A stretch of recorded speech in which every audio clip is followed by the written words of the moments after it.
प्रवर्तन विभाग ने आज सुबह से ही आरामबाग उपमंडल के 4 इलाकों में छापेमारी की। सुबह अपने इलाके में केंद्रीय बलों की हलचल देखकर इलाके के निवासी डर गए। ईडी ने आरामबाग वार्ड नंबर 19 के विवेकानंद पल्ली, अमतला, पारुल और जयरामपुर स्थित एक रिजॉर्ट में छापेमारी की। ईडी अधिकारी केंद्रीय बलों के साथ है। सरोदा, रोज वैली समेत कई मनी मार्केटिंग कंपनियां बहुत पहले ही बंद हो चुकी हैं। कई मनी मार्केटिंग कंपनी के मालिक जेल में हैं। हालांकि मुद्रा विपणन बंद हो गया है, लेकिन कम समय में पैसा बढ़ाने का प्रलोभन अभी भी बंद नहीं हुआ है। जालसाजों ने मनी मार्केटिंग के नाम को स्टॉक मार्केट ट्रेडिंग में बदल दिया है। LFS ब्रोकिंग कंपनी की स्थापना आरामबाग में हुई थी। सैयद जियादुर रहमान इस कंपनी के लीडर थे। वह फिलहाल जेल हिरासत में है। कथित तौर पर यह कंपनी 1 लाख टका के निवेश पर 3000 टका प्रति माह का मुनाफा देने का लालच दे रही थी। उन्होंने कहा कि इस पैसे को अलग अलग शेयर बाजारों में निवेश करने पर जमाकर्ताओं को पैसा वापस कर दिया जाएगा। इस कंपनी के तहत आरामबाग लग्जरी रिजॉर्ट विकसित किया गया था।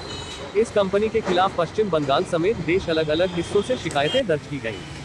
कुछ महीने पहले इस कंपनी के सरगना सैयद जियादुर रहमान को बड़ी रकम के साथ एयरपोर्ट से गिरफ्तार किया गया था। करीब 1 साल पहले दमदम का रहने वाला मानस सिन्हा नाम का एक शख्स अपनी जमा राशि और मुनाफा वापस लेने के लिए आरामबाग स्थित इस कार्यालय में आया था।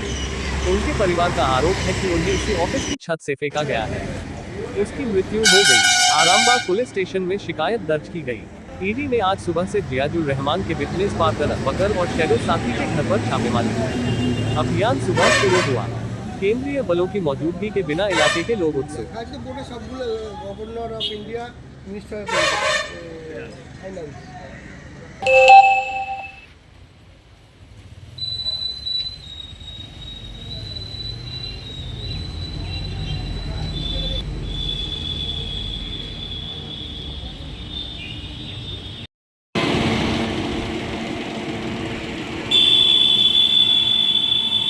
সকালে 6টার সময় এসে দেখছি যে এখানে পুলিশ কান্ট্রোল গ্রামের লোক আছে, গ্রামের লোক আছে, সবাই আছে। আমরা ভাবছি পার্টি অফিসে, আমরা ভাবছি কিছু হলো না। কিছুদিন আগে একটা ইলেকট্রিক তার পড়ে গিয়েছিলো, আমরা ভেবেছি হয়তো ওখানেই পড়ে আছে। তারপর দেখলাম যে পাশে সব কেন্দ্র বাহিনী সব কিছু এসে সব পরিচ্ছন্ন তৈরি করছে, দাঁড়িয়ে সব ঘরপেট বেরিয়েছে এলাকায় সব লোকাকাণ্ড একদম।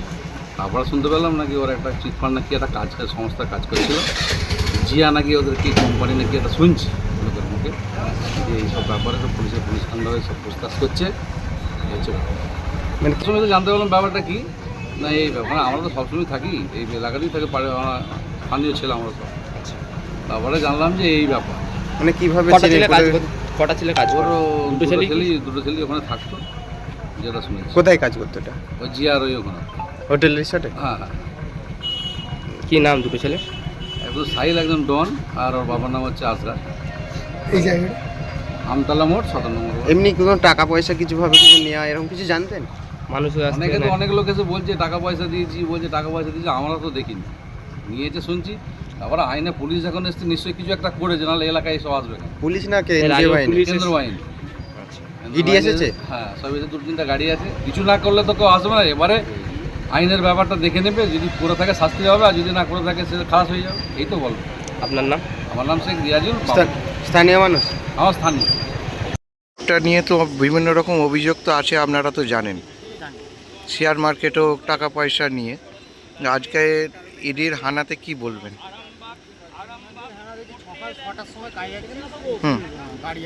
হ্যাঁ, তারপরে